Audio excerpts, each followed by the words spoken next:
paysage et paysagiste, c'est la thématique de cette nouvelle petite fabrique avec Nicolas Duverger, bonjour. Bonjour Pascal. Directeur du CEE. Rappelons-le à leur thématique, paysage et paysagiste, pourquoi? Pour essayer de parler en cette approche de printanière, de la conception de ces paysages qui font notre quotidien, qu'il s'agisse des parcs, des jardins, des propriétés, etc. Avec qui? En compagnie de deux paysagistes, l'une exerçant en libéral, Donatienne Brunet, et l'autre exerçant au CEE de la Sarthe, Céline Levrard. Ça va être passionnant. Allez, on a nos chroniqueurs aussi. C'est parti pour Émilie maintenant.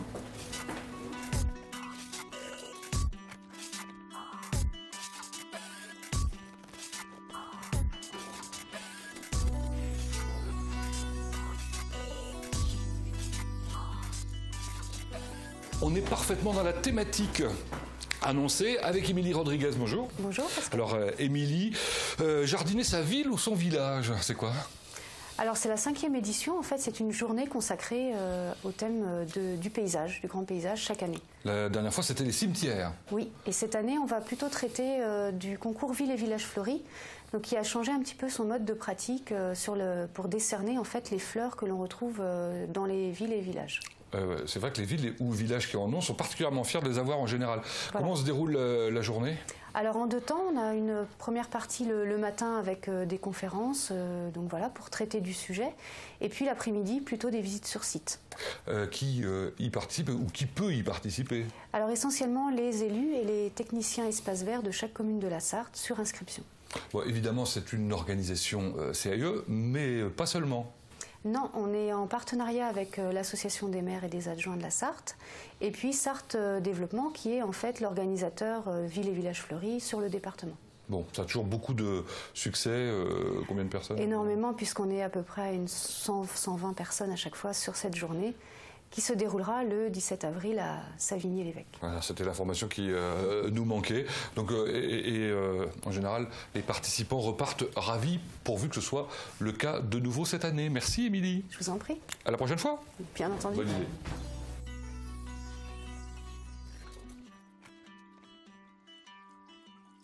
Et voilà, c'est paysage et paysagiste le thème aujourd'hui de l'émission, comme on vous l'a dit avec Nicolas. 2 invités aujourd'hui. 2 invités. Donatienne Brunet, voilà, qui est architecte paysagiste. Oui. C'est cela, installée au Mans depuis 2011. C'est ça.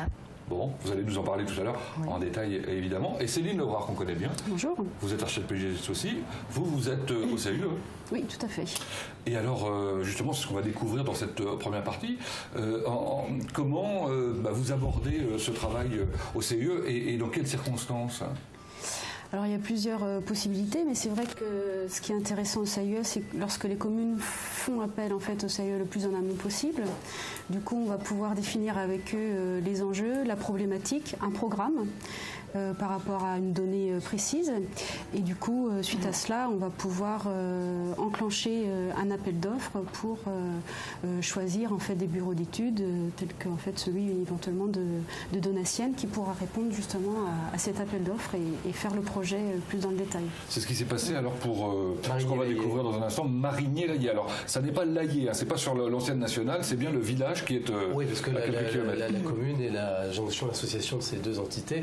Et donc là, à l'orée de Bercé, il y a ce joli petit village traversé par une petite route un peu sinueuse. La difficulté, encore une fois, c'est de sécuriser les mobilités, les déplacements sur cet axe, à la fois des piétons, gérer le stationnement, ordonner tout ça, et puis mettre tout ça aux normes, parce qu'on parle quand même beaucoup aussi des normes, et notamment pour les personnes en situation de handicap. Oui. Handicap ou présentant une mobilité réduite, hein, ça peut être aussi une femme enceinte ou quelqu'un d'accidenté de façon très passagère. Donc la pré-étude confiée au CEE a consisté à analyser un petit peu les enjeux, les objectifs d'aménagement, en extraire une hypothèse d'aménagement, cristallisant ses principaux enjeux, définissant un coût d'objectif, et à partir de cette première option, un bureau d'études a été choisi, en l'occurrence Dominique Kerr, hein, l'architecte bien connu de Feuille à Feuille. Et alors je trouve que l'intelligence de ce projet-là, c'est de jouer avec des matériaux extrêmement simples, de doser finalement l'argent mis dans le projet plutôt sur des détails, et en l'occurrence les bordures, les rigoles, les caniveaux, le traitement des caniveaux, les cheminements piétons aussi qui sont en grès, donc en pierre. Et puis jouer sur des matériaux en résonance avec les enduits locaux. Donc on a du béton désactivé sur les trottoirs qui rappelle un petit peu les couleurs ocre des enduits. Donc ça établit une relation assez fine entre le sol de référence et puis puis les façades des habitations. Alors, on intitule l'émission aujourd'hui Paysage et paysagiste. Jusqu'où allez-vous justement en matière de paysagement autour du projet ? C'est-à-dire la partie végétale, on va dire. Oui, la partie végétale. Alors déjà, la partie végétale, elle intervient dès le départ. Enfin, dans la conception d'un aménagement, dès le départ, on l'intègre. Et alors, on peut effectivement, au sein du CAUE, faire des préconisations végétales. Après, par la suite, c'est vrai qu'il faut prendre ces réflexions, enfin ces études, vraiment comme des esquisses et des idées en fait d'aménagement. Le but principal, c'est vraiment de définir des enjeux, quoi. Et éventuellement de définir aussi quelles sont les ambiances qui pourraient être intéressantes à mettre en place dans un site particulier. Vous faites plusieurs projets ? Plusieurs esquisses Ça peut arriver, mais généralement, oui, ça peut être possible. En fait, l'esquisse, ce qu'on peut dire, c'est que l'esquisse produite par la CAUE, c'est une vertu pédagogique. L'idée, c'est de montrer que le projet 1 est possible, et dans quelles conditions, et en quoi il répond aux objectifs qui ont été prédéfinis. Donc, on évite d'en faire 50 000, sachant que d'ailleurs, l'esquisse du CAUE, ce sera le point de départ. C'est l'enclume sur lequel à partir de laquelle on va marteler différents projets. Et puis, la confiance sera accordée ensuite à un libéral qui va produire une esquisse probablement différente, mais tant mieux si elle est différente. C'est-à-dire qu'on aura fait aussi notre travail de défrichage du projet. C'est important de bien définir les enjeux, en fait. C'est surtout ça, cette partie-là, cette phase-là qui est importante. Parce qu'après, il peut y avoir énormément d'exemples, en fait, qui peuvent répondre à des enjeux particuliers. Donc c'est effectivement un exemple, nous, qu'on peut faire au travers d'une esquisse. Mais la phase essentielle, c'est les enjeux et le programme et toute la pédagogie qu'on peut développer auprès des élus, en fait, pour qu'ils puissent avoir un aménagement de qualité, quoi, et qui corresponde bien à leur identité du bourg. Pédagogie et élus, ça ne fait pas toujours bon ménage, si vous vous êtes toujours compris. On essaye de trouver les arguments pour qu'on le soit. Donc c'est vrai que c'est le travail au quotidien, de toute manière, d'un travail dans un CAUE. Donc voilà, c'est par des exemples, c'est par des visites sur le terrain, c'est par des références, des présentations de matériaux, voilà. Et donc on arrive petit à petit à faire passer le message, quoi. Mais il faut effectivement répéter et trouver les bons arguments. Il y a des modes aussi, j'imagine, là comme ailleurs, dans l'aménagement des bourgs, on a vu ça quelque part ailleurs, on a envie de faire la même chose, et vous considérez que c'est pas possible pour telle ou telle raison Oui, c'est vrai que souvent c'est un petit peu la problématique des communes rurales qui veulent absolument avoir l'aménagement urbain et le transposer en fait dans leur petite commune. Alors que ce qui est intéressant, c'est qu'ils puissent justement conserver leur identité de leur propre bourg, quoi. Et donc nous, on est plus là à essayer de leur montrer justement qu'est-ce qui fait la qualité de leur centre et sur quel point ils doivent s'appuyer en fait pour faire des aménagements, quoi. Donc le côté vraiment urbain, tout dépend en fait du site, mais c'est pas des solutions toutes faites. Déjà, c'est propre au lieu et donc voilà. Enfin, c'est vraiment des aménagements très particuliers, identitaires de leur propre site, quoi. Bon, les matériaux du moment, c'est quoi ? C'est toujours des matériaux de proximité ou pas ? Moins que effectivement il y a de nombreuses années. C'est vrai qu'effectivement on part plus sur ça. On parle aussi beaucoup de sol perméable, justement, notamment pour tout ce qui est stationnement, tout ce qui est cheminement piéton. Dès qu'on peut, on essaye de proposer du sol perméable pour pouvoir gérer l'eau le plus possible à la parcelle. Enfin, je veux dire en amont, quoi, voilà. Et puis ce qu'on voit beaucoup en ce moment, c'est justement avec la problématique d'avoir des cheminements piétons spécifiques pour les PMR, entre autres. C'est d'avoir en fait PMR, personne à mobilité réduite, oui. C'est d'avoir de supprimer en fait les bordures et de travailler en fait avec des caniveaux et du coup qui permettent de plus traiter en fait les cheminements piétons quand c'est difficile, quand on n'a pas forcément l'espace, le gabarit de la voirie, ça permet de les matérialiser, les signaliser, en même temps réduire le champ visuel de l'automobiliste. Bon, en tout cas, on a envie de s'installer à Marigny-l'Aillé, notamment depuis que c'est aménagé, ça c'est clair. Je vous propose de faire une petite balade paysagère maintenant du côté d'une zone d'activité, ça s'appelle les Ageux, c'est à la Ferté-Bernard, c'est emblématique.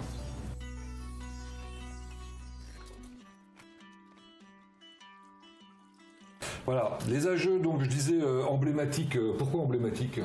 Alors c'est un projet, il faut le resituer un petit peu dans le contexte, qui date du milieu des années 90, Alors là, ce qu'on voit, c'est les dernières phases, les dernières étapes qui ne sont pas encore arrivées à maturité. Au milieu des années 90, le département s'interroge sur les possibilités de faire des zones d'activité d'un nouveau modèle, inspiré d'ailleurs du modèle anglais. Et donc le CAUE va organiser, aux côtés du Conseil général, un voyage pour accompagner les décideurs locaux. Et fort de cette expérience anglaise, le département a souhaité mettre en place 2 opérations un petit peu innovantes, celui de la Ferté-Bernard à Plaine des Ageux et le technoparc bien connu en périphérie marseillaise. En quoi innovant ? Alors, innovant dans le sens où déjà de par le site où on est sur une zone inondable, donc du coup là c'est vraiment un travail de remblai et c'est une île en fait quoi. D'un côté il y a l'Huisne, de l'autre côté il y a le canal de délestage, donc déjà c'est vraiment un site qui est conçu, créé de pure pièce. Après innovant dans le sens où on a une grande part qui est laissée au végétal, le végétal est vraiment présent dans une zone d'activité, ce qui est assez nouveau à l'époque. Il constitue à la fois un écran de verdure et à la fois les barrières, les limites des unités foncières. C'est-à-dire que là où on a généralement l'affreux grillage sur 3 mètres de haut, on a des noues, donc des fossés, qui donne lieu d'ailleurs à une biodiversité assez étonnante. On peut se balader au printemps, on voit des canards partir tout près de nous, on voit des lièvres, des lapins, etc. dans les buissons. Et puis des taillis extrêmement organisés, très denses. Donc les bâtiments sont effacés derrière cette végétation, arrivée à maturité maintenant. Et ben voilà, c'était la zone des Ageux à découvrir. Jamais vous n'auriez pensé qu'on aurait pu en parler de cette manière-là, j'en suis sûr. Bon, justement, restons dans le thème avec Jean-Jacques Morvan maintenant.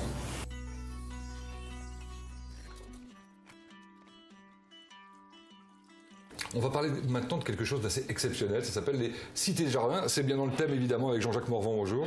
Bonjour Pascal. C'est quoi les cités-jardins? Alors c'est un mouvement urbain, d'urbanisme, des plans en fait de cités, de villes nouvelles, fin 19e et initié en Angleterre, absolument. Le penseur est un économiste qui s'appelle Ebenezer Howard et qui est connu pour ceux qui s'intéressent à tous ces sujets-là. Et on peut dire que les cités-jardins ont prévalu l'urbanisme de toute l'Europe du Nord jusqu'à la fin de la guerre. Alors c'est quoi le concept? La Deuxième Guerre mondiale. Le concept, c'est la ville à la campagne. Et donc, en opposition en fait au Londres insalubre, parce que nous sommes dans la période industrielle, dans la révolution industrielle, des mécènes et des penseurs comme Ebenezer Howard ont voulu penser la ville nouvelle pour donner aux ouvriers un cadre de vie salubre. Alors c'était Whitechapel, Jack l'Éventreur, et une riche héritière là, c'est ça? Absolument, oui, l'histoire peut être filmée et racontée ou écrite. Effectivement, Miss Barnett est une riche héritière qui était un mécène et voulait rendre service aux pauvres et vivait à Whitechapel, un des quartiers les plus dangereux, parce que c'est à cette époque-là, en effet, que Jack l'Éventreur sévissait.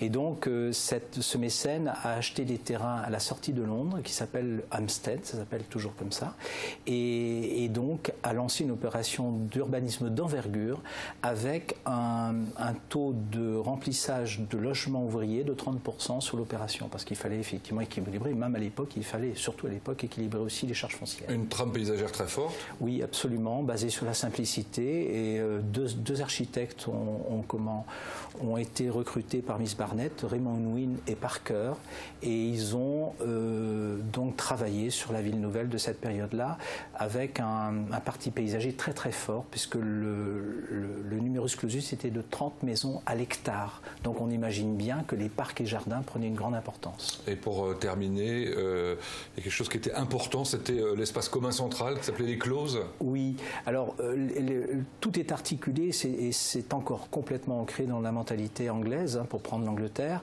sur des espaces communs, et le close était un ensemble d'habitats et qui quelquefois, lui aussi, au milieu des habitations, il n'y avait pas des routes ou des voies d'accès, c'était des chemins, et il y avait des espaces communs où la vie sociale se pratiquait. Ça c'est possible à l'anglo-saxonne, un peu plus compliqué en France. Un peu plus compliqué en France. Merci Jean-Jacques Morvan.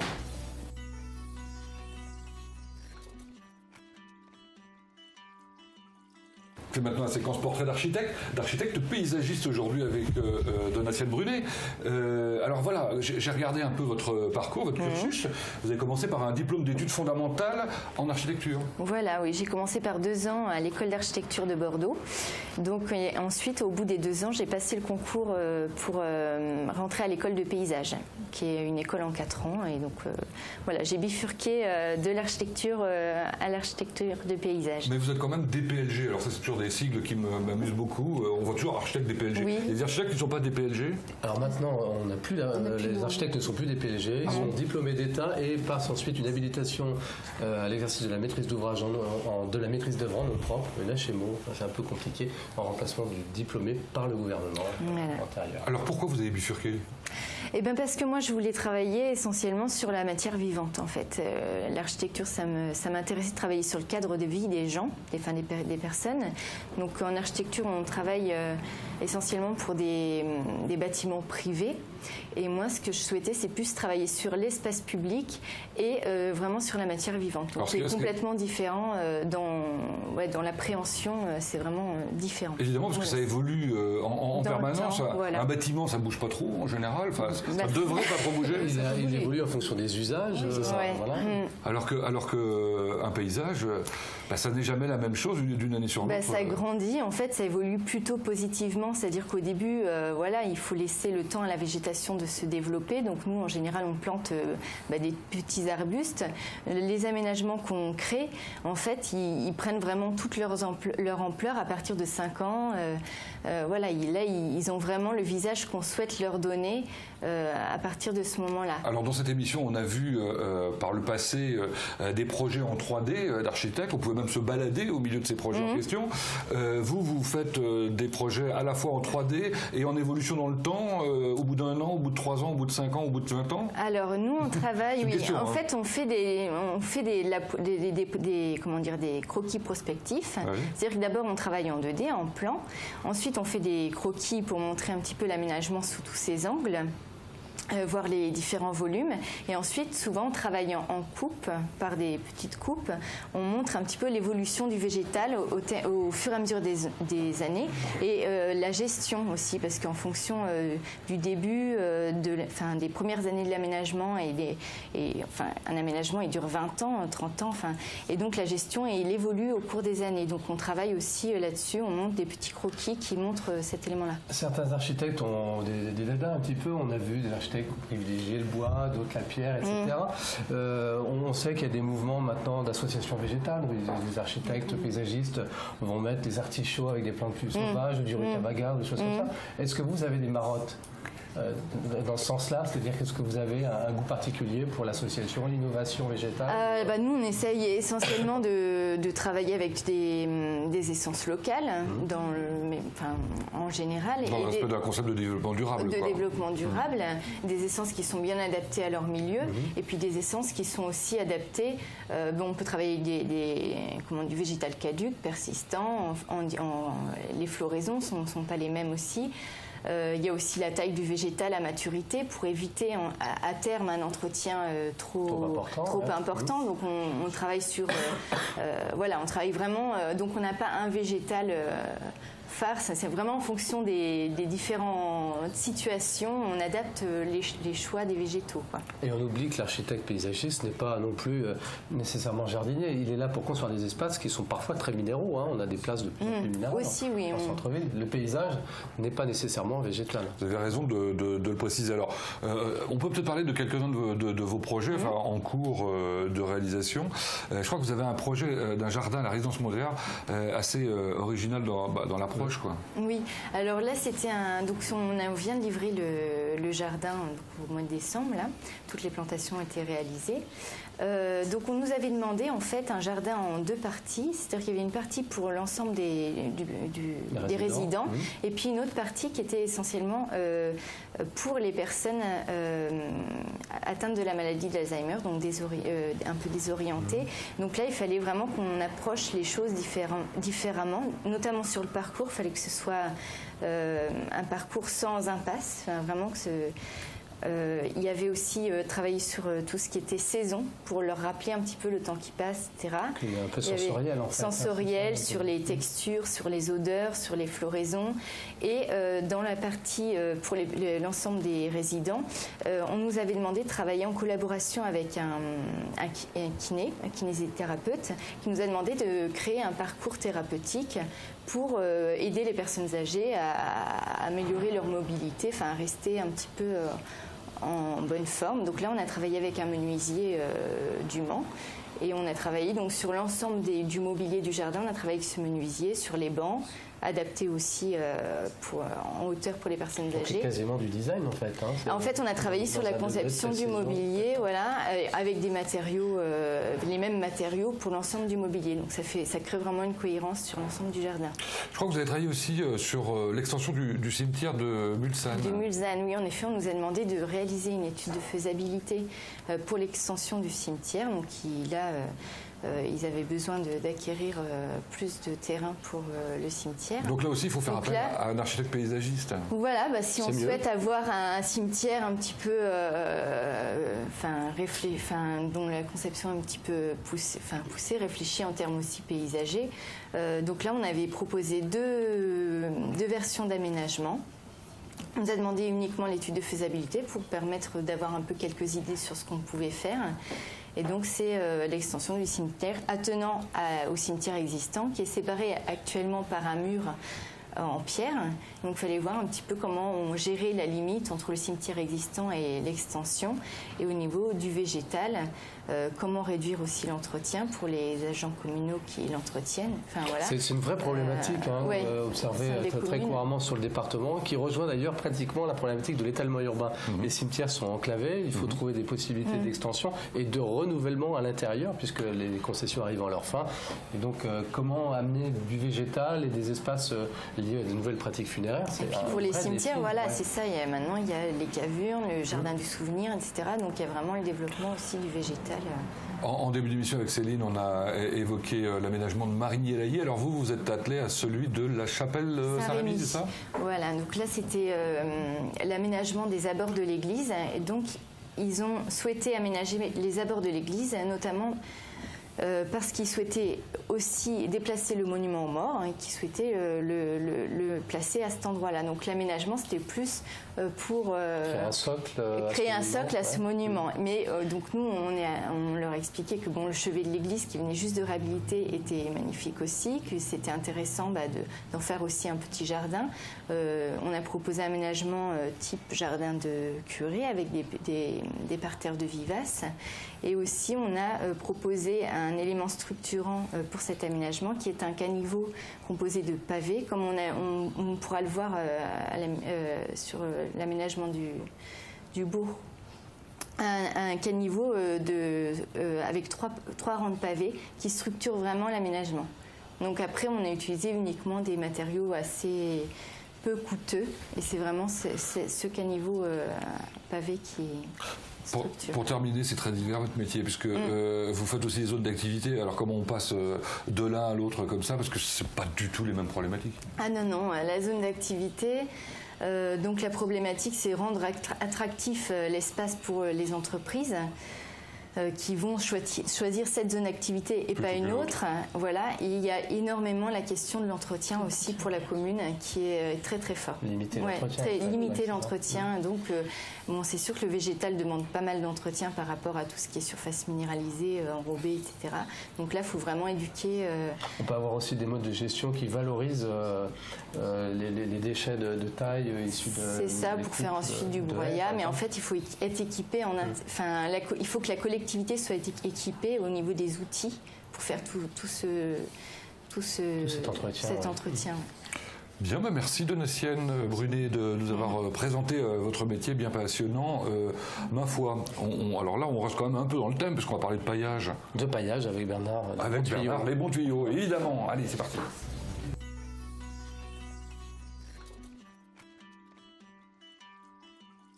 Bon, le paillage, tout le monde sait ce que c'est. Le paillage écologique, ça peut être que écologique, un paillage, non ? Oui, enfin ça dépend de ce qu'on veut mettre comme paillage. Bon là c'est du jardin, surtout le potager dont on va parler. Alors Bernard Les Bons Tuyaux, c'est quoi le paillage? Alors le paillage sert surtout... c'est constitué de quoi? De paille, de résidus de tonte, de feuilles mortes, de tout ce qui peut pourrir et se décomposer et faire un engrais dans le jardin. Toute chose dont on ne sait pas quoi faire en général, quoi. Voilà. En quelque sorte.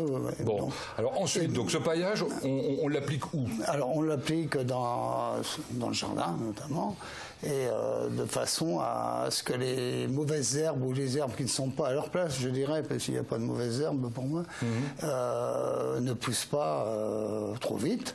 Et surtout, ça va favoriser tout le milieu microbien de la terre. Bon, il faut savoir quand même que le ver de terre, c'est la meilleure machine à composter au monde. Ça fait quand même, un ver de terre fait 1 mètre cube de compostage par an. Ah oui? Oui. En effet. Donc c'est quand même intéressant.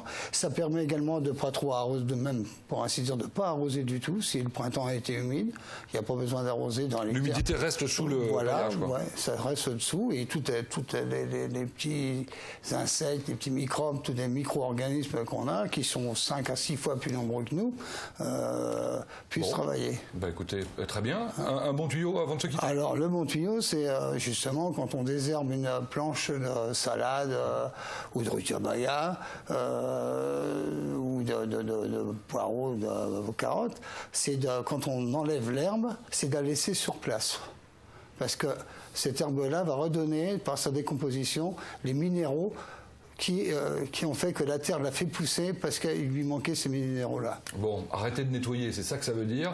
Non, merci. Il faut continuer de nettoyer. Ouais, enfin, nettoyer en laissant les herbes sur place. Voilà. On s'est bien compris. Oui. Formidable. Merci Bernard pour ce bon tuyau. Au mois prochain.